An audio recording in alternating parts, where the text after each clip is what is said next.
Good afternoon, I'm Giulia Filippo and I'm a theater actress.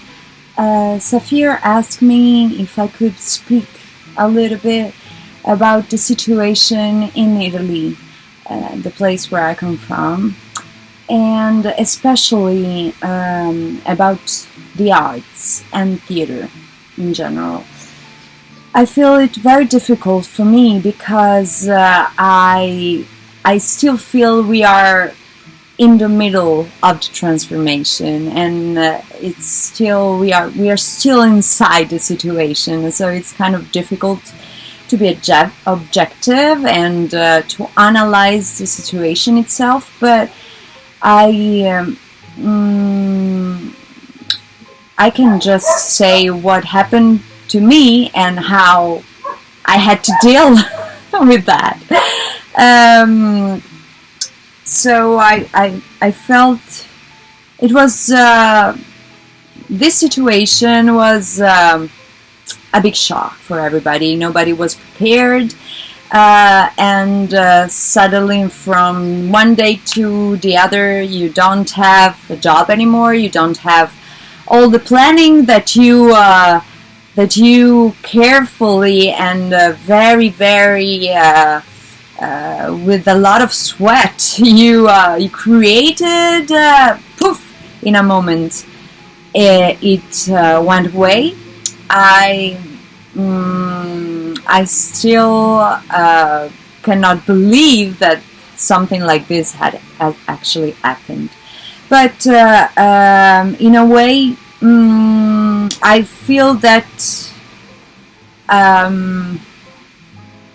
I feel that maybe because artists have been more vulnerable during this period of time, or maybe because our job is not just a job, maybe because our job is more similar to a mission or a vocation than a normal job. Maybe because every single job, every single work in the world give dignity, and the simple fact of not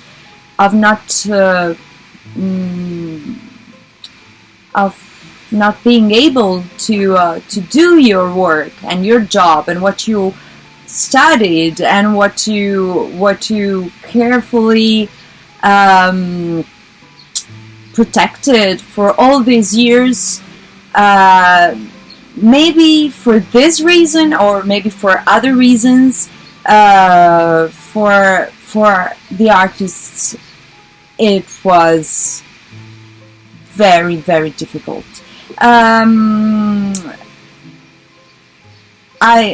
have to say, for everybody it was difficult, but the type of job that we are actually that we choose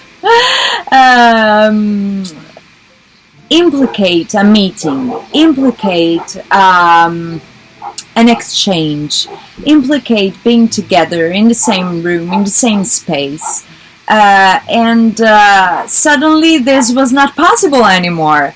Suddenly, everything that we thought it was important, suddenly it was not important anymore. And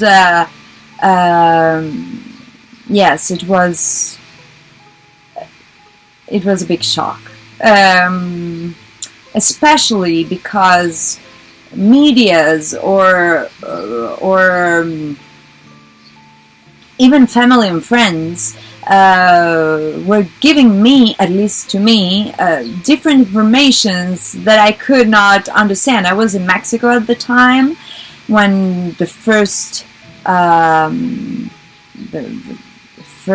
wave happened, and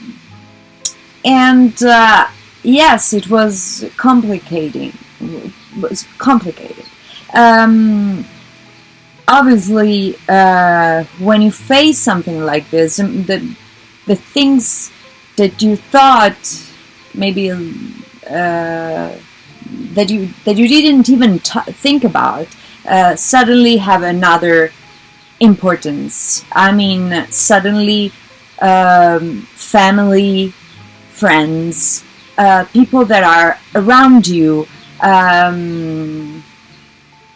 health, being healthy, being safe is something that it's more important than anything. And it has to be like this. Little by little, we just understood that our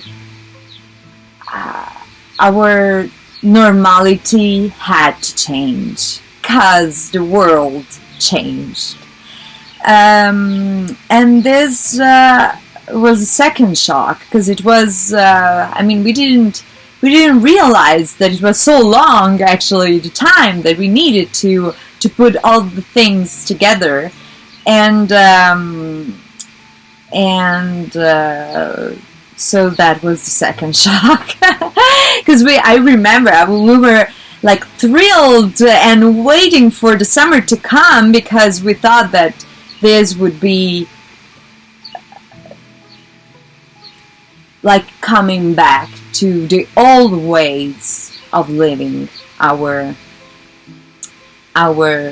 life. But now we know that there is not coming back, no? So I think what the artists are doing, and what is good thing to do, is creating a new way of doing what we were doing at the time.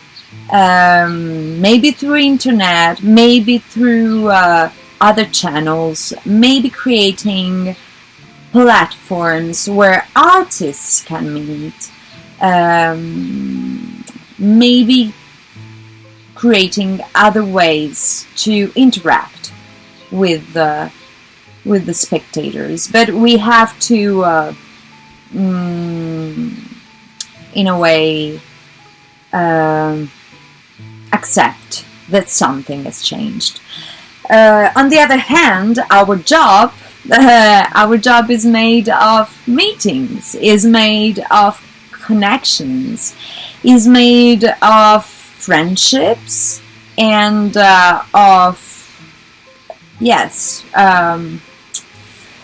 and this part is the suffering part for us, I think, for the artists, because it's different. We know it's different. It's not like giving a lesson when you can see, touch, talk with the person directly, face to face.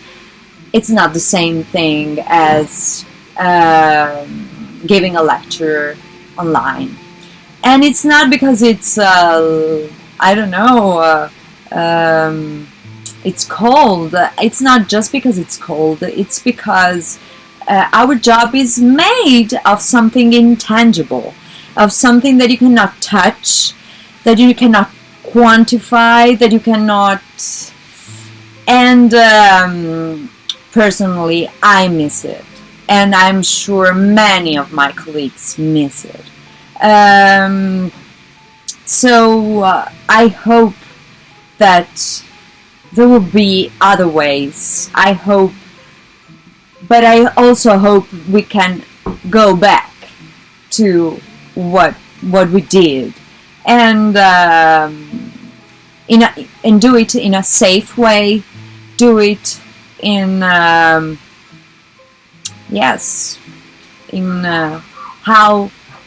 the government needs to be done the things, but I still hope artists can, because the big challenge for an artist is, should I give up after 20 years doing my job? Should I give up what I love to do, what I can do, because I need to eat? That's a big challenge, and I really hope artists will continue, and I will be able to continue because I don't know what the future will bring me, but where the future will bring me. I used to travel a lot. I used to perform a lot, and yes, now these uncertainties we have, it's something that very painful. But anyway, me and my company, we decided to create like the quarantine. It was also a time where we could actually focus more on what we wanted to do, but we didn't have the time to do. So in this way, it was also very positive, because we created a platform for artists, and we met artists that were in the same place where we were, and they could not work. So we decided to create something together, and we created a platform of creation. So we actually exchange and share how do you create, how do you use your tools as actor, as performer, in order to create something. And then we started a new performance. We had to stop because obviously we had to work in other things in order to survive. But many projects like this, I know the artists I know that many projects like this are done every day all around the world, and artists are continuing to fight and to be present in their own way, and this is what it matters the most. So I'm really happy that I'm still in a way doing what I love. I really hope we can go on doing it, and I really hope it will just another door that it's open for us. Thank you for watching.